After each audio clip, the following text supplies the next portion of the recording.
इस देश के लिबरल, वामियों और जिहादी सोच के लोगों ने डॉक्टर भीमराव बाबा साहब अंबेडकर के विचारों का अपहरण कर लिया है। या आप यूं भी कह सकते हैं कि इन लोगों ने डॉक्टर अंबेडकर के विचारों को कैद कर लिया है। डॉक्टर अंबेडकर के विचारों को ये अपनी बपोती मानते हैं और तथाकथित बुद्धिजीवी दरअसल एक तरह के पूर्वाग्रह से ग्रसित हैं कि जानबूझकर डॉक्टर अंबेडकर को एक वर्ग विशेष का नेता और एक वर्ग विशेष का दुश्मन बनाकर ही पेश करना चाहते हैं। लेकिन हद तो तब हो जाती है जब इस देश के मुस्लिम अपने नागरिकता कानून विरोधी जैसे विशुद्ध इस्लामिक आंदोलनों में डॉक्टर अंबेडकर की तस्वीरें लगाकर उनके साथ अपना रिश्ता जोड़ने की कोशिश करते हैं और जय भीम के खोखले नारे लगाने लगते हैं। उनके ऐसे झूठ को मैंने अपने पिछले 4 वीडियोस में बेनकाब करने की कोशिश की है। मैंने अपने इन वीडियोस में आपको बताया था कि डॉक्टर अंबेडकर ने किस तरह से मुस्लिमों के देश के प्रति निष्ठा, जिहादी मानसिकता, इस्लाम के अंदर मौजूद जाति प्रथा और छुआछूत पर प्रहार किया था। डॉक्टर अंबेडकर ने यह सब इसलिए कहा था क्योंकि उन्होंने अपने जीवन में हिंदू धर्म के साथ साथ मुस्लिम समाज से भी छुआछूत और भेदभाव का सामना किया था। आपको अब तक अंबेडकर के बारे में यही बताया गया होगा कि कैसे उन्हें बचपन में बैलगाड़ी से उतार दिया गया था, कैसे उन्हें स्कूल में अलग से पानी पीना पड़ता था, कैसे नाई ने उनके बाल काटने से मना कर दिया था और कैसे नौकरी मिलने के बाद बड़ौदा में रहने के लिए उन्हें घर नहीं मिल पाया था। लेकिन कभी आपको किसी ने ये नहीं बताया होगा कि कैसे मुस्लिम समाज के कुछ लोगों ने भी उनके साथ भेदभाव का बर्ताव किया था। ये बात मैं ऐसे ही नहीं कह रहा, बल्कि ये बात खुद डॉक्टर अंबेडकर ने अपनी लघु किताब वेटिंग फॉर ए वीज़ा में लिखी है। इस किताब को बाकायदा अमेरिका की कोलंबिया यूनिवर्सिटी में कोर्स में पढ़ाया जाता है। अंबेडकर ने इस किताब के 4थे अध्याय में 1934 की अपनी दौलताबाद यात्रा का जिक्र करते हुए लिखा है कि वो रमज़ान का महीना था। हमने दौलताबाद किले के बाहर बने तालाब में हाथ मुंह धोई थे कि एक बूढ़ा मुसलमान चिल्लाते हुए बोला कि तुम अछूतों ने तालाब का पानी गंदा कर दिया है। थोड़ी ही देर में कई मुसलमान वहां जमा हो गए और हमें गालियां देने लगे कि तुम अछूतों का दिमाग खराब हो गया है, तुम्हारी औकात क्या है, तुम्हें सबक सिखाने की ज़रूरत है। हमने समझाने की उन्हें काफ़ी कोशिश की, लेकिन मुसलमान हमारी बात सुनने को तैयार नहीं थे। वो हमें इतनी गंदी गालियां दे रहे थे कि हम भी बर्दाश्त नहीं कर पा रहे थे। वहाँ दंगे जैसे हालात बन गए थे और हत्या भी हो सकती थी। तब मेरा धैर्य खत्म हो गया। मैंने थोड़े गुस्से में पूछा, क्या तुमको तुम्हारा धर्म यही सिखाता है? क्या तुम किसी अछूत को पानी पी लेने से रोक दोगे अगर वह मुसलमान बन जाएगा तब भी? ये सुनकर वो वहीं चुप हो गए। इस किस्से से साफ होता है कि कैसे एक अछूत हिंदू मुसलमान के लिए भी अछूत ही होता है। तो सुना आपने, डॉक्टर अंबेडकर ने साफ साफ लिखा है कि एक अछूत हिंदू मुसलमान के लिए भी अछूत ही होता है। यह वही दौर था जब बाबा साहब धर्म परिवर्तन के बारे में गंभीरता से विचार कर रहे थे। जैसा कि आपको बार बार बताया गया होगा कि 13 अक्टूबर 1935 को डॉक्टर अंबेडकर ने येवला में एक बार धर्म त्यागने का ऐलान किया था और कहा था कि मैं दुर्भाग्य से अछूत जाति में पैदा हुआ हूं, ये मेरे बस में नहीं था, लेकिन मैं आपको यकीन दिलाता हूं कि मैं एक हिंदू के रूप में कभी भी नहीं मरूंगा। लेकिन इसी भाषण के दौरान बाबा साहब अंबेडकर ने एक बात और कही थी जो आपको कभी बताई नहीं जाती।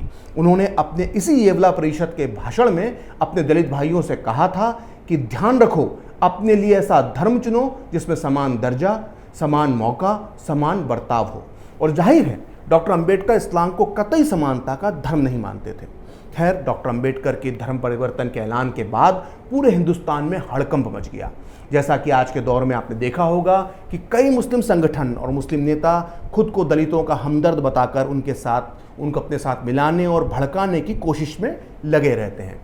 ठीक उसी दौर में भी ऐसा ही हो रहा था। आज जैसे हैदराबाद के ओवैसी जय भीम जय मीम के नारे लगाते हैं, तो उस दौर में हैदराबाद के नवाब ने डॉक्टर अंबेडकर को मुसलमान बनाने के लिए 4 करोड़ रुपए का लालच दिया था। लेकिन डॉक्टर अंबेडकर को खरीदना नामुमकिन था। वे बेहद ईमानदारी होने के साथ साथ कट्टर देशभक्त भी थे। उनको लगता था कि अगर दलित मुसलमान बन गए तो वो अराष्ट्रीय हो जाएंगे, यानी वो इस देश की संस्कृति से दूर हो जाएंगे। धर्म परिवर्तन कर मुसलमान या फिर ईसाई बन जाने को लेकर डॉक्टर अंबेडकर के क्या विचार थे, ये मैं आज आपको सबूतों के साथ बताऊंगा। यह है डॉक्टर भीमराव बाबा साहब अंबेडकर का जीवन चरित्र, जिसे लिखा है धनंजय कीर ने, जिन्हें कांग्रेस सरकार ने 1971 में पद्म भूषण से सम्मानित किया था। इस किताब के बारे में भारत के सबसे बड़े आलोचक और वामपंथी विचारक नामवर सिंह ने कहा था कि इस जीवनी का स्थान लेने वाली कोई और कृति मौजूद ही नहीं है। यानी इस किताब की सच्चाई पर कांग्रेस और वामपंथी विचारधारा दोनों की मोहर लगी हुई है। अब देखिए इस किताब के पेज नंबर 266 और 267 पर अंबेडकर के एक पत्र के हवाले से क्या लिखा हुआ है। दलितों के धर्म परिवर्तन की वजह से देश पर क्या क्या असर पड़ेगा यह ध्यान में रखने लायक है। अगर दलित मुसलमान या ईसाई बने तो वो अराष्ट्रीय हो जाएंगे। अगर वो मुसलमान बने तो मुसलमानों की संख्या दुगनी हो जाएगी। अगर वो ईसाई बने तो ईसाइयों की संख्या 5-6 करोड़ हो जाएगी। इसका नतीजा ये होगा कि इस देश पर ब्रिटिश हुकूमत की पकड़ और अधिक मजबूत हो जाएगी।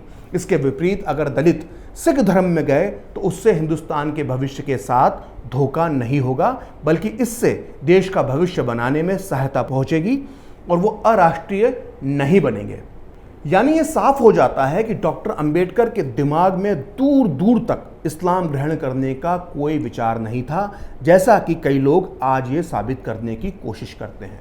बल्कि 1935-36 के दौर में उनका झुकाव सिख धर्म के प्रति था, क्योंकि सिख धर्म एक भारतीय धर्म है जो इस देश की संस्कृति से जुड़ा हुआ है। इतना ही नहीं, डॉक्टर अंबेडकर ने किस तरह से खुद को मुस्लिम नेताओं से दूर रखा, इसका विवरण भी धनंजय कीर की इस किताब में मिलता है। किताब के पेज नंबर 263 पर लिखा हुआ है कि हैदराबाद के निज़ाम की प्रेरणा से कुछ मुस्लिम नेता डॉक्टर अंबेडकर को मुस्लिम धर्म के जाल में फंसाने की कोशिश कर रहे थे। उन्होंने मिलने का प्रयास किया, लेकिन मुलाकात से बचने के लिए डॉक्टर अंबेडकर दिन भर अपनी कार में शहर में घूमते रहे और उन्हें झांसा देकर महाड़ के नज़दीक साब नामक एक गर्म झरने के गांव में चले गए। हालांकि बाद में वो मुंबई के अंजुमन इस्माइल नामक इस्लामी स्कूल के समारोह में तो गए, लेकिन वहां भी गले में दर्द होने का बहाना बनाकर उन्होंने भाषण देने से इनकार कर दिया। मगर मुसलमानों के मीठे मीठे भाषण उन्होंने सुन लिए। अगर आपको पद्म भूषण धनंजय कीर की लिखी इस अंबेडकर की जीवनी पर भरोसा नहीं है तो आप फ्रांस के जाने माने लेखक क्रिस्टोफ जॉफ्रेलॉट की लिखी अंबेडकर की जीवनी पढ़ सकते हैं। जॉफ्रेलॉट की किताब में विस्तार से बताया गया है कि डॉक्टर अंबेडकर ने इस्लाम किन बुराइयों के कारण उसे स्वीकार नहीं किया था। जाहिर है जॉफ्रेलॉट की धर्मनिरपेक्षता और निष्पक्षता पर कोई सवाल नहीं उठाया जा सकता है।